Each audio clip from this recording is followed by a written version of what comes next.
let's dive right in. I want you to imagine the raw primal psyche of a hero who has been stripped of absolutely everything. We're stepping into a deeply cinematic, almost terrifying narrative of memory, usurpation, and an absolute defiance against the universe itself. Really think about what it means to be pushed completely beyond the limits of human endurance. I'm not just talking about the physical toll, the miles walked, the blood spilled, that bone-deep exhaustion. It's the mental attrition. It's the absolute stripping away of every title, every honor, every single shred of ego and vanity, until literally all that is left is a burning, agonizing desperation to just return. The conqueror's dead. The ego is gone. All that remains is the suffocating pull of a home that feels impossibly far away. Tell me what you remember. A wife, a son. Now, what's genuinely fascinating to me here isn't necessarily what's spoken, but the deafening silence of what's entirely missing from that sentence. Think about it. This is a man who has presumably watched empires burn to the ground, right? He's commanded massive armies, navigated incredible political labyrinths, and seen both the absolute pinnacle of mortal glory and the darkest, most terrifying depths of horror. And yet, when he's asked to search through his fractured, traumatized mind for an anchor, he doesn't list a single victory, not one. He doesn't recount his legendary conquests. The fire of his trauma has essentially burned away all the excess fat of his identity. He remembers a wife, he remembers a son. We absolutely must understand the profound weight of this contrast. The grand myth of the great conqueror is completely hollowed out. What's left? A fragile, broken man clinging desperately to a fading memory of domesticity. That fragile memory of his family is the absolute sole anchor preserving his humanity. It's literally the only tether keeping him from just dissolving completely into the madness of his journey. And this brilliant contrast reveals a horrific, paralyzing realization for our hero: the deeply hollow nature of his victory. He openly confesses, "We won no war," and follows it with a singular, devastating plea: "Help me go home." I mean, what does victory even mean when the trauma of getting back completely eclipses the triumph of the actual war? To this man, surviving without his home is just an extended death sentence. Conquering an enemy means absolutely nothing if the ultimate cost is endless, meaningless wandering. That whole grand, sweeping concept of a glorious war, it's entirely shattered here. In its place, we get this incredibly vulnerable, deeply human, almost childlike cry to simply go back to where he belongs. It perfectly sets up the existential stakes of this entire narrative. We're not talking about a fight to claim a prize of gold or land. This is a frantic, desperate fight to salvage the very core of his soul before it completely rots away. Which brings us to part one of our breakdown: the usurped kingdom. As we shift our focus from the physical torment of the hero out in the wild, we have to confront the deeply sinister psychological warfare that's happening back at his home. Because while he's out there literally fighting to survive, a different, much more insidious kind of rot has infested his sanctuary. This is a household waiting for a master. That line is a declaration of absolute vulnerability. You see, a kingless kingdom creates this massive, suffocating vacuum of power. Loyalty starts to fracture under the sheer weight of uncertainty. The very walls of his home, which used to be a place of profound safety, have turned into a claustrophobic battleground. Imagine the creeping dread of the family left behind. Days turn into years, and they're just constantly surrounded by opportunistic parasites circling them like vultures waiting for a corpse to finally stop breathing. The sanctuary is gone. It's become a gilded cage, and the family is just trapped inside, waiting for the walls to inevitably be breached. Let's really unpack the sheer audacity and the suffocating entitlement of these intruders, the suitors. They aren't just looking for political power, they are demanding total psychological submission. "I want you to choose me," they demand. They are actively, aggressively attempting to overwrite the absent king's entire legacy. And whenever a voice of desperate hope dares to speak up and say, "I think he's coming back," they brutally shut it down with a gaslighting absolute, "No, he's not." We have to understand the why here. As long as the myth of the returning king is alive, their authority in that house is completely illegitimate. So, they have to kill the memory of the hero before his physical body even dies. They have to systematically erase him from the minds of his own family, dismantling the very hope that sustains the household, just so they can legally and spiritually consume his world. So I pose this question to you. What would he do if he came back here and found all these suitors in his house? It's a question that echoes through the halls of this usurped home like a ticking time bomb. Just contrast the absolute, bone-deep exhaustion of our returning hero with the lazy, gluttonous arrogance of these suitors who spent years drinking his wine and terrorizing his family. We are building toward an incredibly violent, inevitable collision of two completely different worlds. On one side, the brutal, unrelenting reality of sheer survival. On the other, the sheltered, unearned entitlement of the usurpers.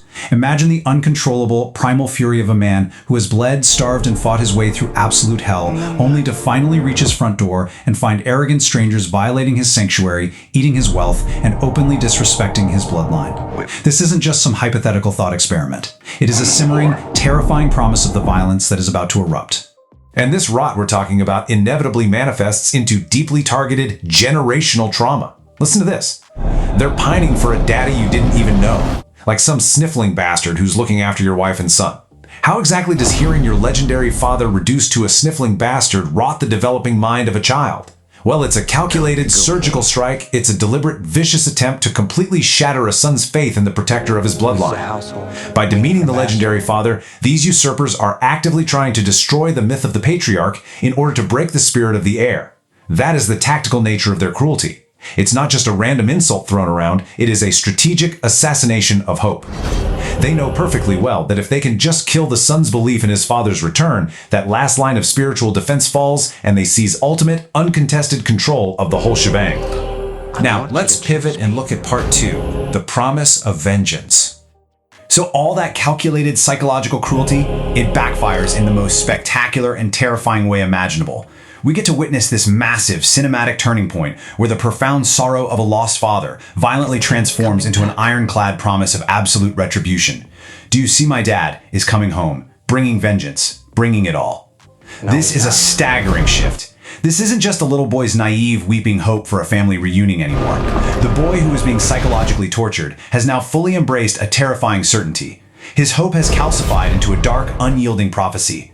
He's essentially looking these powerful, armed, arrogant usurpers dead in the eye and promising them their own impending doom with a completely straight face. That innocent longing for a father has been fully weaponized into a cold assurance of absolute slaughter for every single person who dared to cross their threshold. Let's go. I need everyone in this party dead.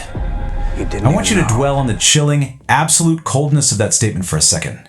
Think about the massive contrast embedded in those words. A party, a symbol of celebration, excess, joy, life, colliding violently with the absolute promise of death. It officially marks the point of no return. It perfectly illustrates the complete shift from the idea of a returning, benevolent king coming to gently restore order to a merciless executioner arriving to cleanse the earth. The line between justice and massacre is completely erased here. There's going to be no trial, no negotiations, no pleas for exile, absolutely no quarter given. The infestation in this home runs so incredibly deep, and the disrespect is so profound, that the only cure the hero will accept is a complete and total cleansing by blood. Vengeance, by definition, a violent, absolute retribution exacted for an injury or wrong, elevating personal justice above all mercy. But we really need to discuss the collateral damage of this kind of absolute retribution. Because when justice transcends societal laws and becomes this elemental force of nature righting a deeply personal wrong, what exactly happens to the humanity of the person executing it? It becomes entirely systematic, entirely cold. It drowns out any desperate, naive pleas from others who might beg for the lives of the ignorant. He's decided there is no saving them. But here's the tragedy. In exacting this perfect, blood-soaked justice, the hero actively risks losing the very humanity he fought so desperately to preserve on his journey. He is essentially forced to become a monster in order to kill the monsters living in his house. Let's elevate this further with part 3, Defying the Gods. To actually reclaim this home, the hero has to fight significantly more than just mortal men.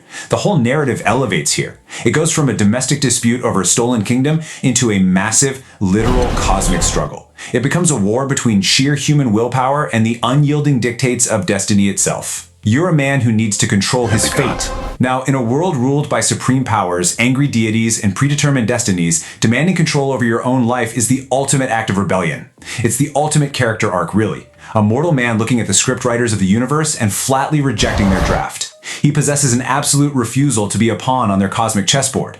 But here's the catch. To the divine powers, this need to control his fate isn't viewed as a strength, it's treated as a deeply fatal flaw. The universe demands absolute submission, and he, in turn, demands absolute agency. But you cannot control this. That world is gone. Expand your mind for a moment to the terrifying scale of this new world he's in. The old world, the world where he made the rules, where his mortal strength, his sword, his tactical brilliance were enough to secure victory, that world has completely vanished. He is stepping into a realm of forces vastly, incomprehensibly larger than himself. We are looking at the terrifying helplessness of a mortal who is entirely used to solving tangible, physical problems, suddenly coming face to face with abstract, insurmountable forces. We're talking about time, fate, and the furious will of the divine. The unstoppable force of his human willpower has finally, violently met the immovable object of the universe's grand design. Which brings us to our final section, Part 4, Fate in the New World. So, what actually happens when a man simply refuses to accept the boundaries drawn for him by the universe? No one could stand between me and home, not even the gods. This isn't just arrogant boasting on his part, it is a profound, almost terrifying kind of romanticism. It's the ultimate expression of human defiance, fueled entirely by earthly love. Think about it. He is explicitly prioritizing his mortal tether, his fragile hearth, his aging wife, his growing son, over the terrifying majesty of the heavens themselves. He's literally looking up at the sky, at the very forces that govern the tides of life and death, and telling them they are entirely secondary to his desire to walk through his own front door. He is using human love as a weapon, one capable of directly challenging divinity itself. In this breathtaking moment, the story completely transcends mere physical survival. He's no longer just fighting raging seas or mythical monsters or those usurping, arrogant men back home. He's actively fighting the very architecture of fate. Think about what that actually feels like. Think about the bone-crushing, soul-deep exhaustion of fighting against the eternal current of the universe itself. Every wave, every storm, every delay, it's the cosmos trying to force him into submission, yet he just keeps pushing back. It is the ultimate assertion that human willpower, when it's fueled by an absolutely uncompromising love, becomes its own kind of incredibly potent magic. It becomes a force strong enough to rival the power of the divine, basically forcing the universe to either break him completely or step aside and let him pass. Keep us, I think it's asleep. Okay, we move into pure Lovecraftian horror with this cryptic, terrifying final whisper. Because after all the bold declarations, after all the blood-soaked promises of vengeance and the audacious defiance of the gods, we are hit with this chilling realization. The idea that maybe you haven't actually won your cosmic war at all. Maybe you've merely slipped by unnoticed in the dark. The massive, insurmountable forces standing in his way, the very fabric of the fate he was trying to break, they haven't been defeated. They are just momentarily resting. Imagine the profound psychological toll of finally returning home, of finally sitting by your hearth, but knowing with absolute certainty that a sleeping Leviathan is always hovering just out of frame. Walking right past a dormant god is absolutely the most fragile, terrifying kind of survival there is. So we've traced this agonizing journey, haven't we? From the fractured, singular memory of a family, straight through the calculated psychological rot of those usurpers, and right into the blood-soaked promise of absolute retribution. We've literally seen a mere mortal stand before the architecture of fate and absolutely refuse to yield, prioritizing the warmth of his hearth over the demands of the heavens themselves.